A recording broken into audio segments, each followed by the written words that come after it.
Apa Bu? Nah, Kurang nyaman sama orang kantor? dari 5 anak muda usia 15 sampai 24 tahun itu mereka sering merasa depresi atau rendah minatnya untuk berkegiatan. Kalau ini habis gelap gelap lagi gitu kan. Mereka cari perhatian tapi nggak mau dikasih perhatian. Oh, Lagi depresi, stres dan lain-lain, terus mereka curhat ke orang tuanya, paling apa, ujungnya disuruh apa, sholat.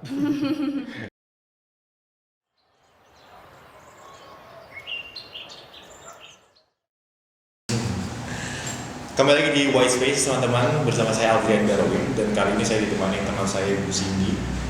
halo. Bu Cindy ini copywriter di NDIS Associate ya teman-teman. Dan kali ini kita akan membahas suatu topik yang sebenarnya udah bolak-balik dibahas sampai aku udah muak yaitu adalah mental health. Bagaimana pandemi ini berdampak pada mental health semua orang gitu ya. Aku pengen tanya Bu Cindy dulu sebenarnya, karena aku sebenarnya menarik. Bu Cindy ini adalah orang yang dulu itu mulai WFH saat pandemi gitu kan, dan kita juga tahu banyak orang yang mental health itu mulai bermasalah ketika mulai pandemi dan orang-orang ini harus terkurung di rumah, ya kan. Orang-orang jadi kurang bersosialisasi, orang jadi semua aktivitas terbatas gitu. Jadi banyak orang yang terdampak mental health-nya karena hal itu. Tapi Bu Cindy adalah orang yang justru betah sampai pandemi udah beres juga Bu Cindy masih WFH gitu ya. Emang selama ini dari pandemi dan Bu Cindy harus di rumah terus, apa nggak berpengaruh ke Bu Cindy ya dari sisi mental health Bu Cindy? Oke ya, awal-awal itu pasti kena ya, tahu ya. Nggak, awal-awal itu pasti sulit. Soalnya itu karena adaptasinya sih, kayak misalnya itu kan benar-benar tiba-tiba kan. Jadi kayak misalnya masalah data, terus komunikasi apa segala macam. Walaupun kayak kita emang udah biasa komunikasi online gitu, tapi ya ketika kayak benar-benar di rumah ngurusin data, terus manajemen projectnya dan lain-lain itu emang agak kesulitan. Sama juga kayak tools-toolsnya juga gitu, kalau misal di rumah itu kan sambil ngurusin keluarga juga yang posisinya masih lagi sakit kayak gitu. Jadi ya itu jelas lumayan kena ya. Lumayan kena ya. Kenanya tuh gimana? Apa yang Bu Cindy rasain selain kesulitan dalam komunikasi kerja? Tadi takut kenapa-napa, terus habis gitu kecemasan juga, terus habis gitu juga soal pressure-nya itu tadi sih gitu. Jadi kayak kerjaan harus beres tapi juga harus ngurusin ini dan lain-lain kayak gitu. Jadi arahnya ke sana sih gitu. Tapi setelah itu Bu Cindy masih tetap Itu kenapa? Apa Bu? Kurang nyaman sama orang kantor? Nggak gitu, jadi nggak gitu ya Audrey. Jadi aku nggak tahu soalnya kayak kenapa? Iya. Karena Bu Cindy lebih nyaman WFH, berarti kurang nyaman di kantor. Karena ya lebih efisien juga gitu, terus karena udah adaptif juga, udah nggak terlalu ribet lah gitu intinya. Maksudnya emang bukan jenis pekerjaan yang harus di kantor banget gitu. Jadi intinya Bu Cindy akhirnya lebih beradaptasi untuk kerja di rumah. Tapi terus habis itu kedepannya ini kan resesi gitu ya. Beritanya resesi itu juga berdampak nggak sih ke Bu Cindy? Karena aku sendiri sebagai Gen Z gitu ya, aku tahu bakal resesi. Ya mungkin aku tahu kayak sekedar tahu aja, cuman kayak dampaknya langsung ke aku itu apa mungkin masih belum terasa gitu ya, karena aku masih mulai ini masih nggak begitu nggak begitu dalam gitu ke situ. Kalau Bu Cindy sendiri? Oke. Ya jadi emang kan topik hari ini tuh ngomongin soal post pandemic terus menuju resesi gitu kan. Nah mungkin aku bakal masih bahas di pandeminya dulu gitu ya. Nah kalau misal dari kamu gitu ya, nggak apa-apa kan aku nanya balik ya, nggak apa-apa.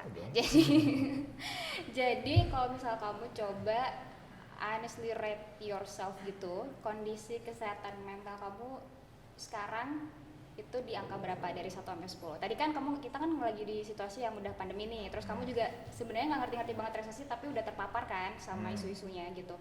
Nah kalau misal kamu ada di situasi itu, kondisi mental health kamu itu berapa? 1 sampai 10? 10 itu bagus banget. Oke. Bagus banget. Masih bagus banget ya. Karena aku sebenarnya jujur aja aku kurang bisa bilang kurang aware juga enggak. apa ya, nggak begitu suka gitu kayak akan mental health issue.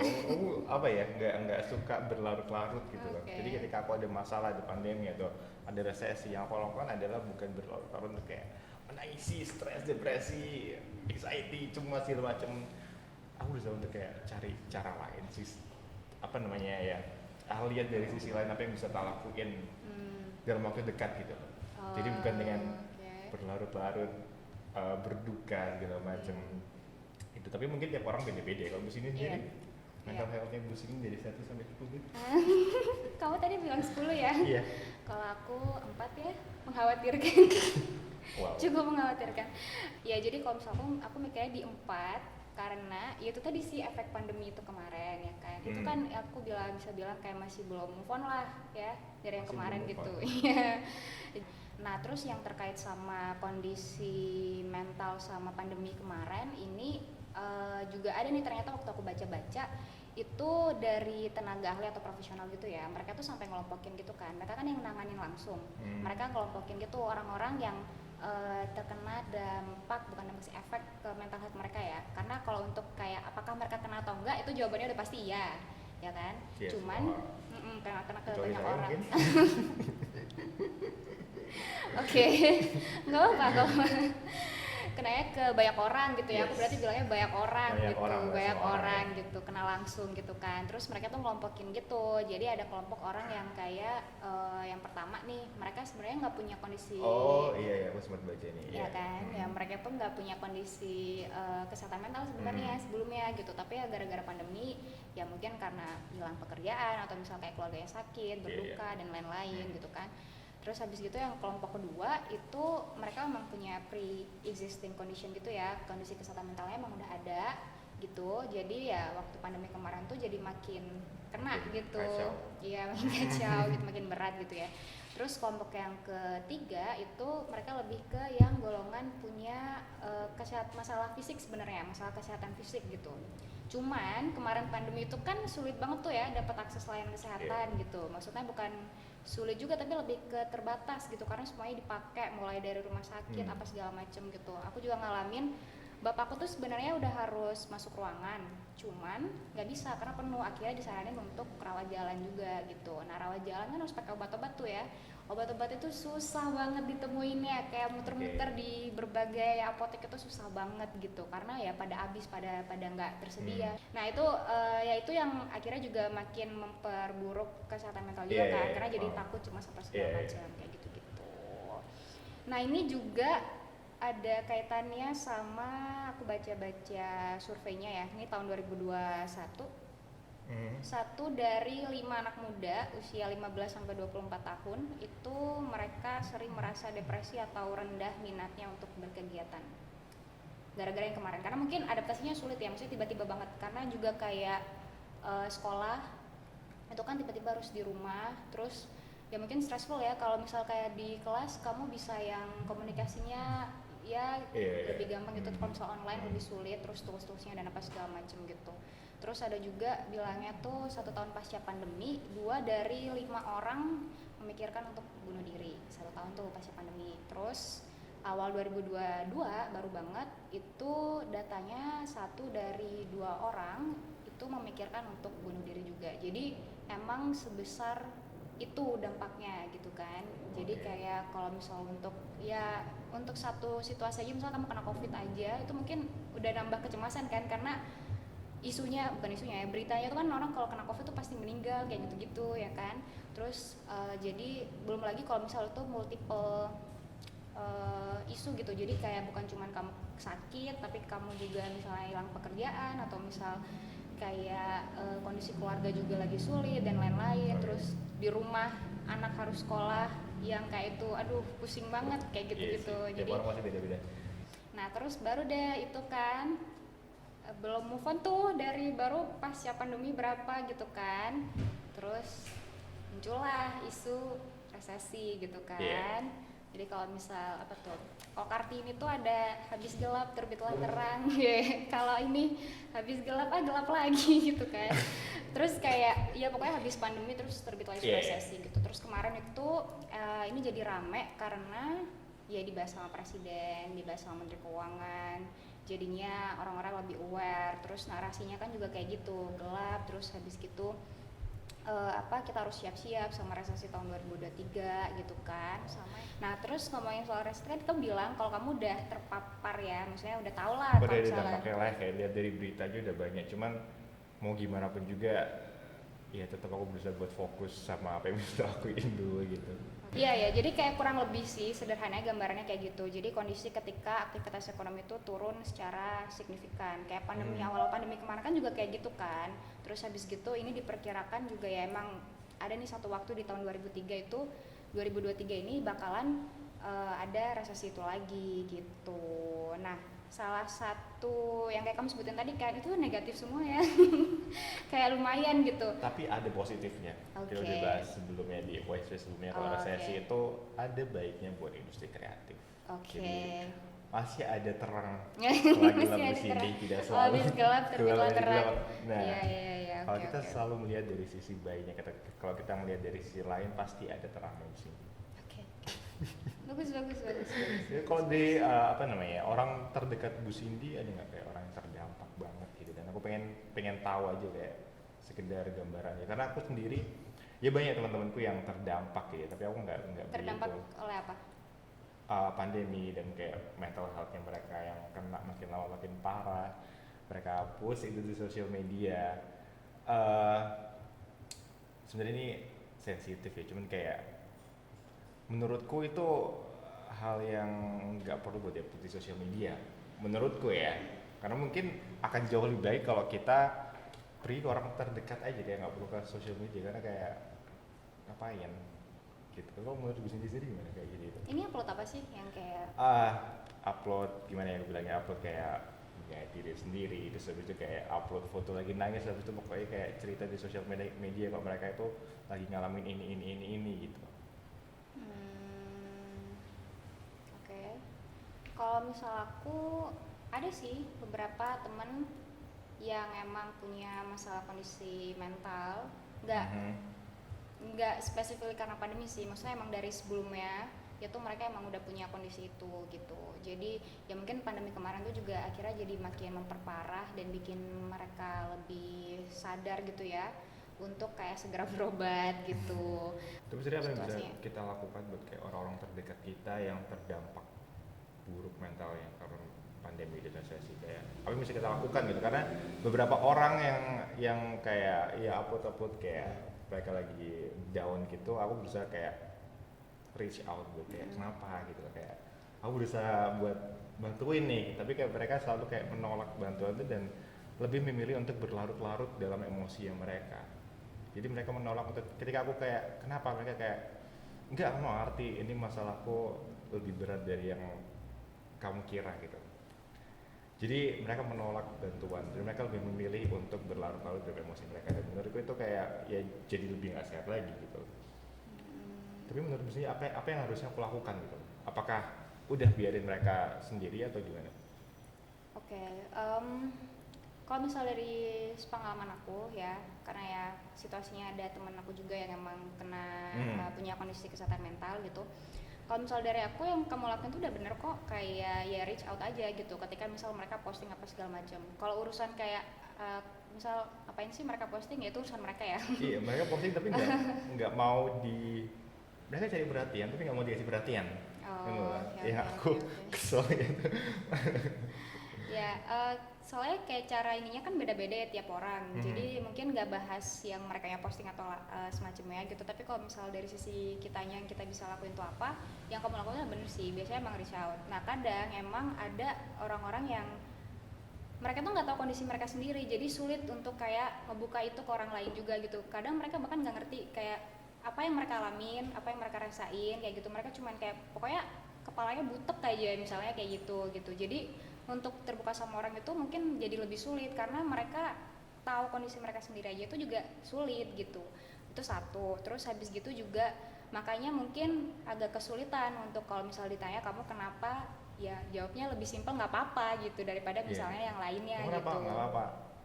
kamu kenapa nggak tahu? Itu seluruhnya. Ya mungkin itu sih salah satunya, karena mereka sendiri aja nggak tau gitu kondisi mereka Iya, gimana, makanya. kesulitan gitu kan, gimana mereka bisa open sama orang lain gitu. Terus kadang ada tuh yang indikasinya yang nggak mau ngerepotin orang lain, misalnya kayak gitu juga itu ada gitu.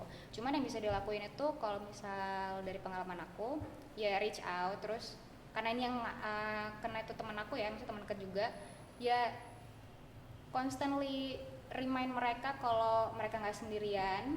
Jadi kalau misalnya emang mereka butuh dan mereka siap untuk ngomong atau semacamnya, untuk cerita atau misal kayak butuh ditemenin berobat dan lain-lain, nah itu supaya dia tahu kalau misal kita tuh ada gitu. Jadi yang bisa dilakuin adalah kita coba untuk tetap nanyain kalau misalnya emang dia posting, walaupun menurut kita tuh caper mungkin ya gitu. Tapi menurut dia ya menurut kamu Sorry teman-teman. menurut kamu caper, tanyain aja nggak apa-apa gitu. Mungkin emang dia butuhnya cuma ditanya-tanyain kayak gitu karena untuk tahu ngecek oh ada orang yang peduli atau enggak, ya kan kita nggak tahu gitu. Tapi kalau dari diri kita sendiri itu kan, kalau kita ingin membantu orang sekitar kita ingin membantu mereka keluar dari masalah mereka. Sulit sih. Iya benar. Cuman gimana caranya kayak supaya dari diri kita sendiri supaya kita nggak menjadi orang-orang yang seperti itu, meminimalisir resiko kita memiliki masalah mental. Oke, ya ini juga berhubungan sama pandemi resesi ya. Jadi kalau misal yang paling bisa dilakukan pertama Yes, itu jadi supaya kita adalah jadi lebih tangguh dan resilient ya. ya yang pertama itu udah jelas edukasi diri dulu.